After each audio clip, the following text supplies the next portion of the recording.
Mobil yang dibuat untuk selalu mencari performa, desain aerodinamis, dan juga handling responsif, mobil itu biasanya akan dikategorikan untuk menjadi mobil sport, yang dikenal memiliki sensasi berkendara yang sangat menyenangkan. Untuk di pasaran dunia pada saat ini, sudah banyak pabrikan dunia yang menyediakan mobil sport di pasaran, seperti Lamborghini, Ferrari, ataupun Porsche, yang sudah dikenal selalu memberikan performa mesin yang mengesankan, dengan memberikan pengalaman berkendara yang sangat memuaskan buat para penggemar otomotif yang ada di dunia ini.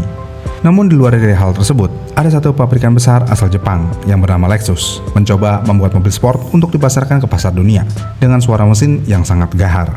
Dan juga mobil ini sudah mendapatkan penghargaan Engine of the Year. Tapi sayangnya walaupun mobil ini sudah bisa dikatakan sangat mengesankan dan memukau, mobil keluaran Lexus ini kurang diminati, bahkan bisa dikatakan gagal di pasaran. Dan mobil sport keluaran Lexus ini bernama Lexus LFA.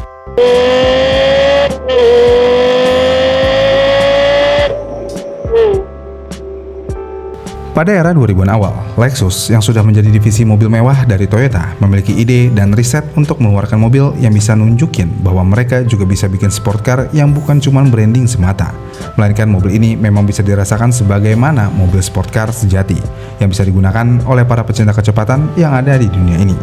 Dan karena hal itu, Project Lexus LFA ini lahir. Dengan prototipe Lexus LFA ini yang muncul secara bertahap, mulai dari pengembangan termasuk uji intensif di sirkuit legendaris Nürburgring dan kolaborasi teknis dengan Yamaha untuk mesin V10 yang bisa mengeluarkan suara yang sangat menggelegar. Kemudian untuk pengumuman resminya, versi produksi massal muncul di Tokyo Motor Show tahun 2009, dan pada saat itu Lexus bilang ke publik kalau mereka akan bikin mobil ini sebanyak 500 unit aja, yang menjadikan hal ini seperti sebuah deklarasi ambisius dari Lexus, sekaligus pengakuan biaya yang tidak main-main untuk pembuatan satu mobil Lexus LFA. Kemudian setelah pengumuman itu dilakukan, produksi LFA berjalan antara Desember tahun 2010 sampai dengan Desember tahun 2012. Dan sesuai perkataan Lexus pada pengumumannya, hanya ada 500 unit mobil yang dirakit secara nyaris hand-built di Jepang. Dan setiap mobil yang dikerjakan oleh tim pembuatan LFA ini bisa dikatakan memiliki tempo produksi yang sangat lambat, karena mereka hanya bisa membuat satu unit mobil per harinya. Dan untuk spesifikasi yang diberikan oleh Lexus di mobil LFA ini, bisa dikatakan Lexus cukup serius untuk membuat mobil ini, karena mobil ini memiliki mesin 4,8 liter V10 dengan kode mesin 1LR GUE yang dikembangkan bersama Yamaha. Dan mesin ini bisa menghasilkan redline sampai dengan 9000 rpm dengan inti dari dalam mesin yang dibuat sangat ringan, karena terbuat dari tiang aluminium untuk stang pistonnya, dan piston mobil ini dibuat dengan cara di-forge untuk memberikan keringanan sempurna di bagian internal mesinnya. Dengan hal yang ada, mesin ini bisa menghasilkan tenaga sekitar 560 PS dengan torsi maksimal di 480 Nm. Kemudian mobil ini juga menggunakan transmisi 6-speed automatic sequential dari Aisin, dan berat total mobil ini bisa mendekati angka sekitar 1580 kg, tergantung variasi dan juga opsi yang dipilih. Dan karena hal ini semua, mobil ini bisa memiliki akselerasi dari 0 sampai dengan 100 km per jam dalam waktu sekitar 3,5 sampai dengan 3,7 detik aja. Dan top speed yang diklaim bisa mencapai di atas 320 km per jam.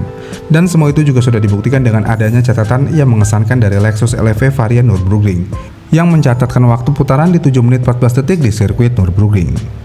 Dengan hasil yang ada, hal ini tentu aja menjadi sebuah prestasi yang sangat memukau pada waktu itu dan menaruh nama Lexus LFA di posisi atas daftar lab untuk mobil produksi.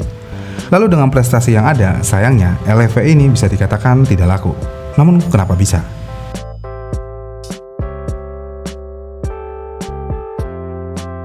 Jadi alasan utama mobil ini bisa dikatakan tidak laku tentu aja karena harga dari mobil Lexus LFA ini sangat mahal. Yang mana waktu diperkenalkan, harga dasar dari Lexus LFA di pasar internasional pada kisaran 350.000 US dollar sampai dengan 375.000 US dollar Amerika.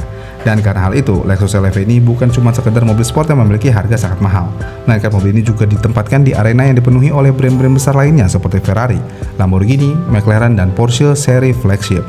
Dan karena Lexus dikenal atau sudah dicap menjadi brand yang hanya memiliki pelayanan mewah dan reliability di mobil produksiannya, untuk pindah ke arena eksotis car seperti itu membuat mobil Lexus LFA ini selalu dibandingkan dengan mobil sport eksotis yang sudah ada di pasaran.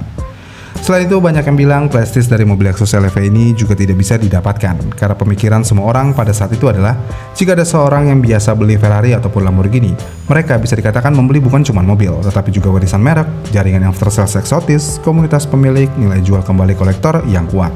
Sedangkan pembeli Lexus biasanya menghargai kenyamanan, reputasi servis, dan nilai kepemilikan jangka panjang. Dan hal inilah salah satu alasan kenapa Lexus LFA ini menjadi kurang laku di pasaran. Kemudian alasan berikutnya ada yang mengatakan kalau Lexus LEV ini tidak laku di pasaran karena timing peluncuran mobil ini kurang tepat. Yang mana pengumuman LEV terjadi selama periode krisis ekonomi global pada tahun 2008 sampai dengan 2010. Dan karena hal itu membuat pasar ultra mewah relatif menjadi sangat sensitif terhadap harga. Selain itu juga dalam dekade itu produsen Eropa makin agresif meluncurkan model-model flagship dari jajaran mobil miliknya. Dan timing ini membuat LEV menghadapi kompetisi keras, sekaligus lingkungan ekonomi yang tidak ideal untuk menumbuhkan pasar baru dari nama besar Lexus untuk kelas mobil sport car di pasaran. Tapi selain dari itu, banyak laporan dan analis yang mengatakan kalau tujuan proyek Lexus LEV ini memang disengaja untuk bukan mencari profit ataupun penjualan sales secara tinggi di pasaran, karena Lexus tidak berharap LEV jadi mobil yang profit ketika dijual. Yang mana Lexus mengatakan sebenarnya mobil ini adalah proyek yang berfungsi sebagai technological demonstrator atau mengasah kemampuan produksi CFRP, mesin high revving, dan pengalaman membangun hyper specialized team. Dari sudut pandang perusahaan, Lexus LEV ini adalah investasi R&D dan marketing jangka panjang, bukan usaha untuk panen keuntungan langsung. Dan semua itu diperkuat dengan adanya penjelasan dari Lexus tentang LEV ini kalau penetapannya pada saat produksi awal yang sebanyak 500 unit. Dan itu bukan tanda keputusan untuk menjual mobil ini secara luas dan massal, melainkan keputusan strategis ini dilakukan oleh Lexus untuk menjadikan LEV ini adalah halo car, atau model yang menaikkan prestis brand dan menguji teknologi yang bukan masuk dalam kategori lini mobil produksian massal. Jadi meskipun ada pembelaan dari Lexus tentang mobil ini yang memang sengaja tidak bertujuan mencapai volume tinggi pada saat penjualannya, tapi tetap aja, publik akan tetap melihat dari data penjualan Lexus LEV ini di pasaran, dan akan tetap mengatakan kalau Lexus LEV ini tidak laku di pasaran. Kemudian selain dari pembelaan Lexus tentang LEV ini memang sengaja tidak mencari sales pada saat dipasarkan, banyak pengamat otomotif yang bilang kalau strategi Lexus ini sangat salah, yang membuat resale value dari Lexus LEV ini menjadi sangat kecil dan kurang diminati, dan menjadikan Lexus LEV ini laku di pasaran. Yang mana untuk pasar Amerika, Lexus sempat menerapkan program inden 2 tahun untuk sebagian pemilik awal LEV, dengan tujuan menghindari orang pembeli awal yang langsung menjual balik mobilnya ke pasar mobil bekas, dengan tujuan mendapatkan profit dari mobil LEV ini. Dan langkah ini mungkin bisa membantu menjaga reputasi eksklusif. Tapi sayangnya di sisi lain, hal ini membuatnya kekurangan relevansi mobil ini di pasaran, karena banyak yang mengklaim Lexus sengaja mengatur pasar primer untuk di Amerika dengan sistem tersebut, yang membuat Lexus LEV ini menjadi tidak diminati di pasar Amerika pada saat diperkenalkan. Kemudian terakhir yang membuat Lexus LEV ini tidak laku di pasaran karena nilai mobil ini masih sangat kecil untuk tingkat mobil kolektor. Walaupun mobil ini secara teknis sudah mengesankan dengan adanya mesin V10 yang memiliki suara menggelegar, bahkan catatan di track Nürburgring dengan waktu terbaik untuk kelas mobil produksi massal, tapi tetap aja performa teknis kadang kalah penting dibandingkan histori yang dibawa oleh merek Eropa yang sudah memiliki umur puluhan tahun untuk membangun nilai prestis terhadap brandnya. Dan karena hal itu, banyak penggemar sport car yang ada di dunia ini sebenarnya mengkoleksi cerita dari brand eksotis dari Eropa, seperti pembalap legendaris, sejarah model, ataupun balapan yang ikonik. Sementara LEV belum sempat membangun cerita sebanyak brand-brand eksotis Eropa tersebut. Jadi dari sisi persepsi kolektor, LEV butuh waktu lebih lama untuk jadi mobil yang layak untuk disimpan dan dikoleksi. Kemudian untuk membuktikan mobil Lexus LEV ini sangat tidak laku di pasaran, kita bisa melihat artikel dari Referable, yang mana ada satu unit Lexus LEV di Australia belum terjual sampai tahun 2023. Bahkan pada tahun 2023, mobil ini sengaja dibikin seakan-akan sudah terjual. Dan pencatatan terjualan tersebut dilakukan supaya mobil bisa masuk ke Register of Approved Vehicle agar tetap bisa diregistrasi dan dipakai di jalan. Dan mobil Lexus LEV ini masih bisa dipamerkan ataupun didemonstrasi di dalam dealer Lexus yang ada di Australia ini. Jadi ya, semengerikan itu penjualan Lexus. Dengan hal yang ada, apakah Lexus LEV ini tidak laku di pasaran? Jawabannya tentu aja Lexus LEV ini tidak laku di pasaran. Karena dengan brand Jepang yang selalu memberikan kenyamanan dan kekuatan di mobil produksian massalnya, Lexus LEV masih dinilai sulit bersaing untuk masuk dalam kategori mobil sport car yang berada di pasaran. Jadi ya bisa dikatakan untuk membangun mobil baru di kelas sport car, mobil itu harus memberikan prestis ataupun nilai history yang sangat tinggi. Karena baik lagi, semua customer yang membeli sport car, selain mereka membeli mobil, mereka juga membeli cerita di balik brand mobil itu sendiri.